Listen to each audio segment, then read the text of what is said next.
Hi, I'm Nasir from SEO.co.uk, and today I'm going to be taking you through a few do's and don'ts with SEO and optimizing your website. I'm going to be starting off with slapping on links for the sake of SEO. Now this used to be a very common practice, and it still is with a few cases, where people would just get links for the sake of SEO, and it's fair enough because, you know, back just 1 year ago, maybe 2 years ago, it was a known thing that, you know, the more links that you have, the higher you will rank on Google. But that's not what you want to be doing today. What you want to be doing is analyzing your link profile, cleansing your link profile, making sure that all the links that are pointing to your site already are all relevant. They're all, you know, there for a reason. They're all useful. And what you should be doing instead of just slapping on links is attracting natural links through things like infographics, informative blogs, site content. So those kind of things work really well, because if you're producing content that's really engaging and really useful to the user, that's going to be shared naturally with, you know, their friends and family and whoever they might think this is useful to.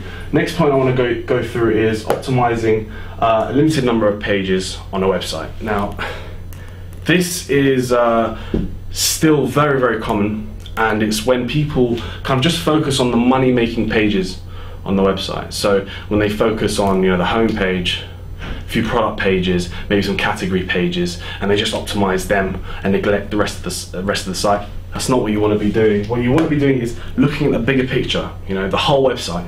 You built this whole website and you've got all these pages there for a reason. So, you know, optimize the right pages for the right keywords. Make sure that, you know, the FAQs page is being focused on. Make sure your About Us page is also being focused on, because they're all very important. Fix technical issues on the website, and that will give a better user experience. So, you know, if you've got a page that's loading really, really slow, if you've got little glitches here and there on the website, all of that stuff needs to go, because at the end of the day, user experience is something that Google looks at, and Google will see, you know, if you've got a site that's just not really working very well, when someone lands on it, it's just giving them a bad experience. That's not what Google wants to have for their users, for their searchers. So they're gonna kind of put you down the rankings a little bit for that. Writing content for the sake of SEO.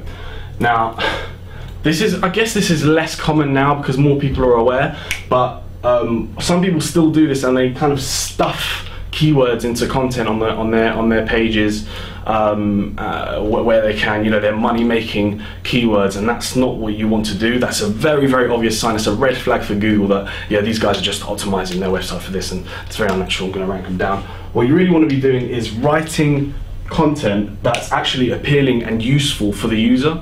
You know, still mention keywords, because at the end of the day, you want to let Google know that, you know, what your website is about, but don't overdo it. Don't kind of go over the top with it. Keep users engaged, you know, and that, at the end of the day, that will reduce your bounce rate. And your bounce rate is one of the things that Google will look at when they think, you know, is this website good or not? So if everyone's bouncing off, it's obviously not good. Don't underestimate social media. Social media is becoming a big part of Google algorithms now. Social signals are very important. What a lot of people do is they still buy fake stats, so buying fake likes, fake views, etc. Don't do that. Neglecting your accounts, so making your account today, posting a few things tomorrow and the day after, leaving it for months on end, that's not good. It kind of gives your audience, well, whatever audience you may have, an uneasy sort of experience to think, well, what can I expect? Don't try and sell through social, you know. People don't go on their Facebook or on their Twitter to go through this feed and be sold stuff to and buy this and buy that. If you do want to promote yourself, be a little bit more subtle with it, and I guess be useful while you're doing it. Leverage social signals. So update your social media profiles regularly, once every day, maybe once even every 2 days is fine. Just give your, you know, let your audience know what to expect. Build a real following. So, and that kind of goes with infographics and engaging your audience, and just interacting with people on social media is really good. you know, and maybe if you've got a client base already, send them emails, you know, after they do an order with you, say, oh, why don't you follow us on Facebook and Twitter. That's a very good idea as well. And engage and entertain your followers, which also links with building a following, because they'll share what statuses you have with everyone else, all their friends, etc., if it's useful. So, and at the end of the day, this also counts as social signals. Engaging and entertaining your followers, because if Google sees that you're popular on Facebook and you're engaging, people talking with you, and everyone wants to sort of talk to you, they're going to think, hang on, if they're popular here, I'm going to make sure that they rank a little bit higher on my search engine. And at the end of the day, this all links to, you know, what does Google want? You know, think, what does Google want? You know, Google wants to be the most relevant search engine in the world, which they are, right?